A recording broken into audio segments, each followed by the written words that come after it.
Good afternoon, everyone, and welcome to the fall concert of the Classic Legacy Band. This group of volunteer musicians put a lot of time and energy into preparing the concert program you will hear today. It's fun, it's exciting, and you're gonna love it. I am Sarah Beth Q, and I approve this message.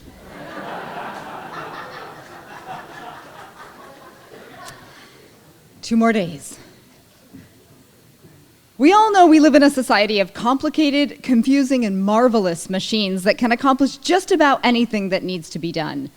The composer of Raging Machines, Brian Balmages, has captured the energy, creativity, and sounds of those mechanical marvels. You can form mental images of machines running to the max as this thrilling musical roller coaster of a piece unfolds and seeks to portray its title. Now, please welcome to the podium the conductor of the Classic Legacy Band, Mr. David Fitz.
The 1982 World's Fair March was inspired by the World's Fair, which was held in Knoxville, Tennessee in, you guessed it, 1982.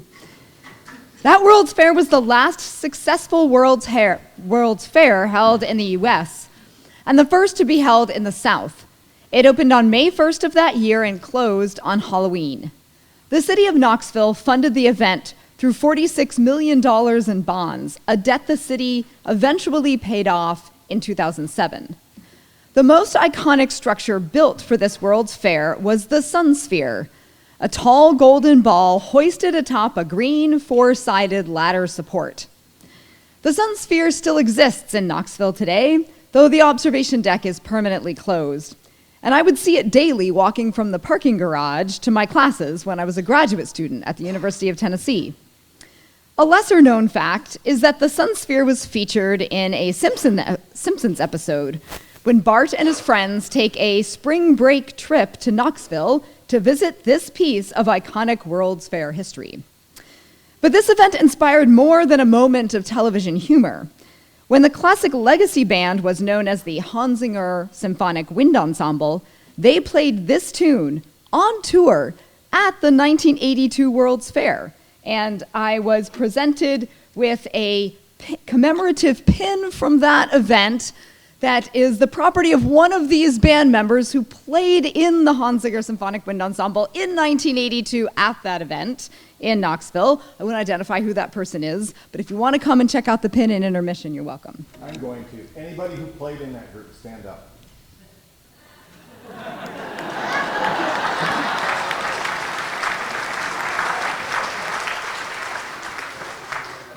Well, now you know who owns the pin.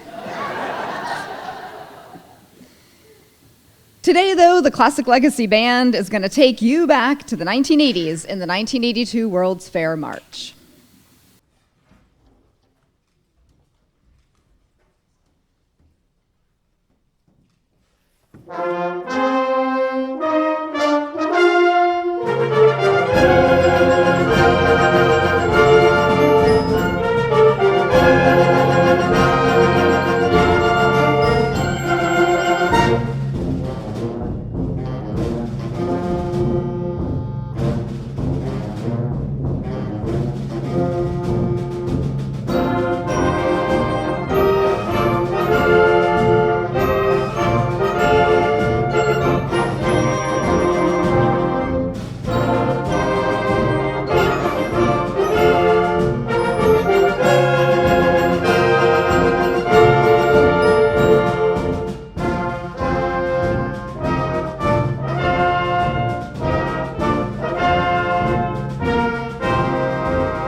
The Nathan Hale trilogy was written to commemorate an important martyr and soldier of the American Revolution. Nathan Hale is recognized as a warrior, a military leader, and a patriot. Hale was born in Coventry, Connecticut in 1755, and when war broke out in the American colonies, Hale joined a Connecticut regiment and fought in the siege of Boston. He volunteered to cross British lines to gather intelligence. He was discovered, captured by the British, and hanged for espionage. The three movements in this piece represent important places or events in Nathan Hale's life. The first movement, Entrada, depicts the occasion of his lieutenant's commission by the Connecticut Assembly in July 1775 and his service as a member of the American militia. The second movement, Intermezzo, represents Hale Site, the monument marking the place of Nathan Hale's capture and death at the Huntington Harbor on Long Island, New York. It was on this site that Hale delivered the speech that concluded with the words that have inspired Americans for generations. I regret I have but one life to lose for my country. The third movement, the Rangers, is in reference to the small fighting group which Hale was a member. This group of soldiers was particularly respected for its skill and leadership in dangerous missions. This is the Nathan Hale trilogy.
Having sold more than 150 million records, Billy Joel ranks as one of the most popular recording artists and respected entertainers in the world. Billy Joel has had 33 top 40 hits and 23 Grammy nominations since signing his first solo recording contract in 1972. In 1990, he was presented with a Grammy Legend Award and inducted into the Songwriters Hall of Fame in 1992. In this medley of some of Billy Joel's greatest hits, you'll hear Movin' Out, Piano Man, Only the Good Die Young, and I Love You Just the Way You Are.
almost all of the pieces we perform in the Classic Legacy Band were written by composers with extensive musical training.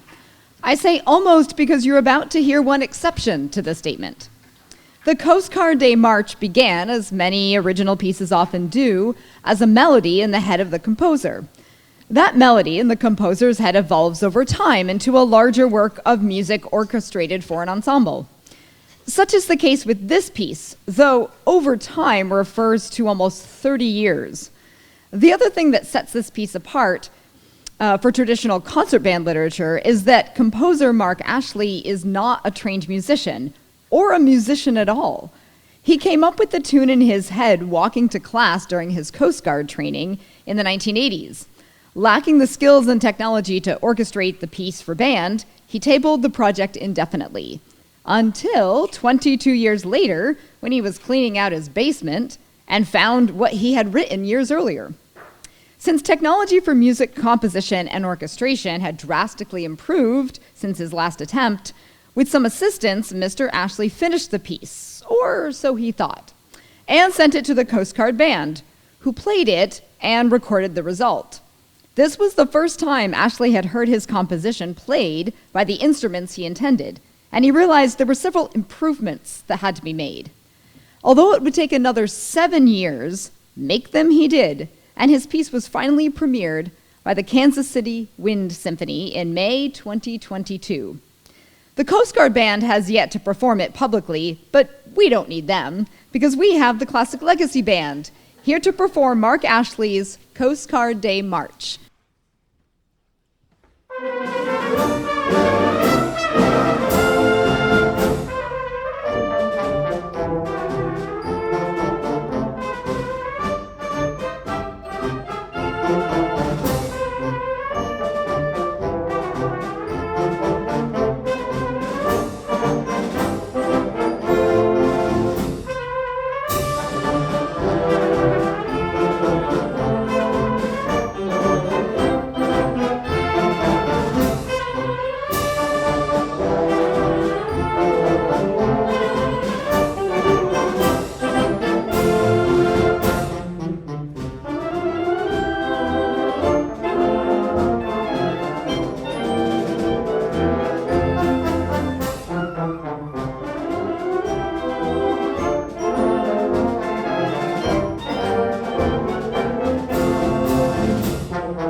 Carmina Burana is a monumental work originally written for orchestra and chorus and is as passionate as it is intense.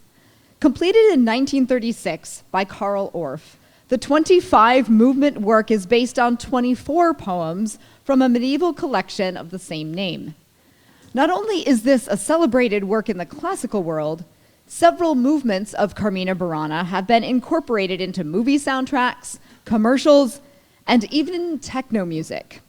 Sorry to disappoint you, but the techno version will not be featured today. However, you will get to hear movements 1, O Fortuna, or O Fortune, and movement 2, Fortune Plango Vulnera, or I Lament the Wounds That Fortune Deals, arranged for concert band by Jay Bokuk.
Even a surface level examination of U.S. history would reveal that in the early days of what would become the United States, rivers were the lifeline of a growing nation. Milwaukee-born composer Pure LaPlante captures this fluvial prominence in the medley American River Songs. Although the piece includes snippets of several tunes, 3 main songs about rivers cement the piece. You will first hear the energetic Down the River theme, followed by the familiar tranquil tune Shenandoah, and finally, the Glendy Burke, a song originally written by Stephen Foster about a paddle steamer named for the 29th mayor of New Orleans that traveled the Mississippi River.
John Philip Sousa discovered very early in his life as a composer that what he had to offer through his marches was a music that people really wanted to hear and sometimes to dance to, and for which they were ready to pay. These were to remain inseparable touchstones to success throughout his life.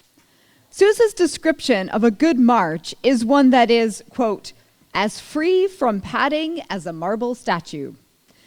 The march you are about to hear is said to be the one that gave birth to the Sousa March tradition. Enjoy our flirtation.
When a piece is titled Gallop, we can only assume that it's going to be fast.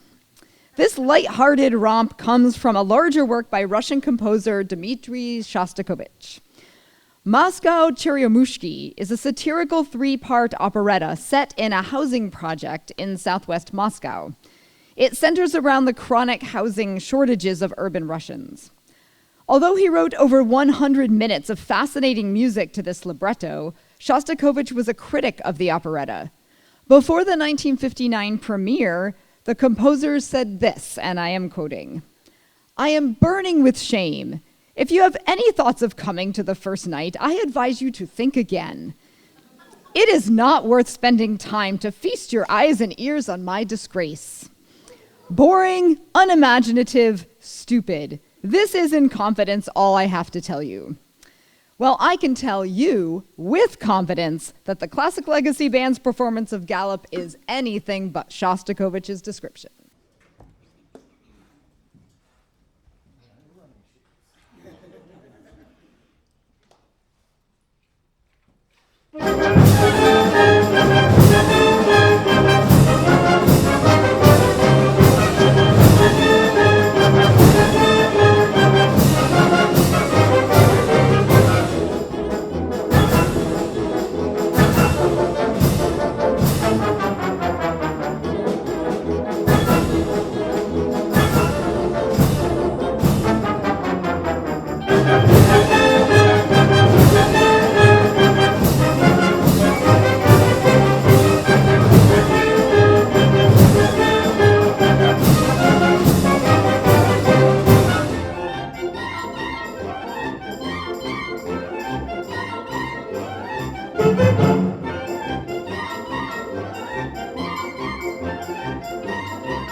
We have a little surprise for you.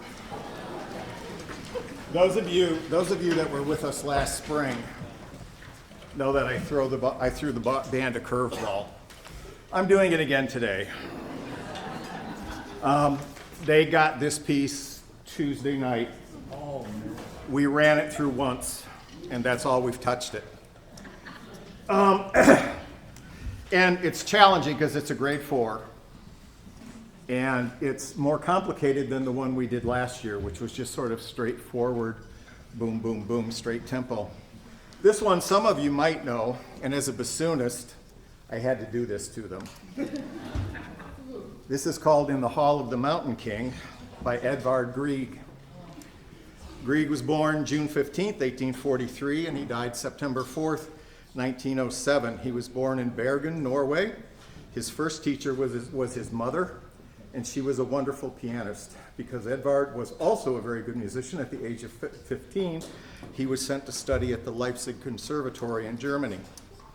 After that, he traveled to Denmark, and there Grieg met another Norwegian composer who taught him about Norwegian folk music.